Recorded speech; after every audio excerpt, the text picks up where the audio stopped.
வணக்கம் நண்பர்களே, நல்விருந்தில் உங்களை வரவேற்பது ஜிஆர்வி. இந்த பதிவில் நம்ம ஒரு சுவையான மல்டிகிரெயின்ஸ் வடை எப்படி செய்யறதுன்னு பார்க்கலாங்க. நம்ம எப்பவுமே வடை வடைப்பருப்பு மட்டும் யூஸ் பண்ணி பண்ணுவோம். அப்படி இல்லாமல் இதில் நான் பலவிதமான பருப்புகளை யூஸ் பண்ணியிருக்கேன். இது ரொம்ப கிறிஸ்பாக இருக்கும், அதனால ரொம்ப டேஸ்டாகவும் இருக்குங்க. இந்த வடை எப்படி செய்யறதுன்னு இந்த பதிவில் பார்க்கலாம். வாருங்கள் நண்பர்களே, சமையலை எளிமையாக்குவோம். இந்த வடை செய்யறதுக்கு கடலைப்பருப்பு, வெள்ளை சுண்டல், பச்சை வேர்க்கடலை, பச்சை பட்டாணி, மேலும் முளைகட்டிய பச்சை பயிர் சேர்த்துருக்கேங்க. இப்போ இதெல்லாமே ஒரு 4 மணி நேரம் நல்லா ஊற விடணும். பயிரெலாம் 4 மணி நேரம் நல்லா ஊறிடுச்சு. அது கூட ஒரு ஸ்பூன் சோம்பும் ஒரு சின்ன துண்டு இஞ்சியும் சேர்த்து பிறுபிறுன்னு நல்லா அரைச்சிக்கணுங்க. பாருங்கள், இந்த மாதிரி நல்லா அரைச்சிக்கணும். இப்போ இதில் ஒரு பெரிய வெங்காயத்தை பொடியாக நறுக்கி சேர்த்துக்கோங்க.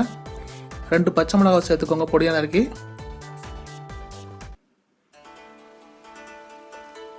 இப்போ நம்ம முளைகட்டிய பயிரை சேர்க்குறோம்.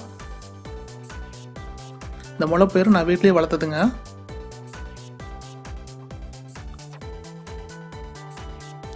இப்போ இதுக்கு தேவையான உப்பு சேர்த்துக்கலாம்.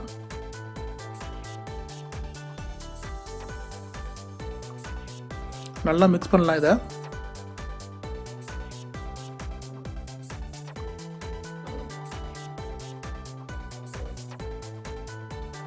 எல்லாம் நல்லா மிக்ஸ் ஆகிடுச்சு. இப்போ இதில் 2 ஸ்பூன் அரிசி மாவு சேர்க்குறோம். இல்லைன்னா வடை உதிர்ந்து வந்துடுங்க, அதுக்காக சேர்க்குறோம்.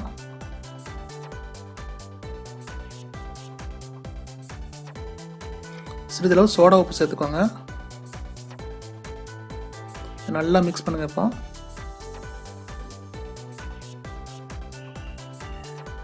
எல்லாம் நல்லா மிக்ஸ் ஆகிடுச்சு. இப்போ நம்ம வடையை பொரிச்சிட வேண்டியதுதான்.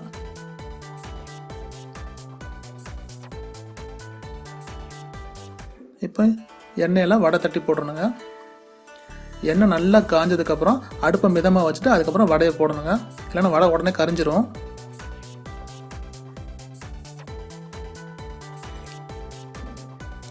அதே மாதிரி உடனே திருப்பி போட்டக்கூடாது.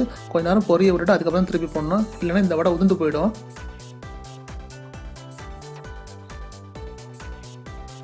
பாருங்கள், ஒரு பக்கம் நல்லா வெந்துருச்சு. அப்போ திருப்பி போடலாம். இப்போ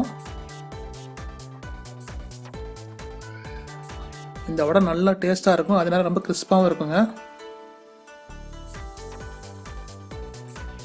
இது சத்தானதும் கொடுங்க. நல்லா ப்ரௌனிஸாக வருது பாருங்க. வடை நல்லா வெந்துருச்சு. இந்த வடையை வீட்டில் செஞ்சு பார்த்துட்டு எப்படி இருக்குன்னு எனக்கு கமெண்ட்ஸில் சொல்லுங்கள். இதே மாதிரி வேறொரு பதிவுடன் உங்களை சந்திக்கிறேன்.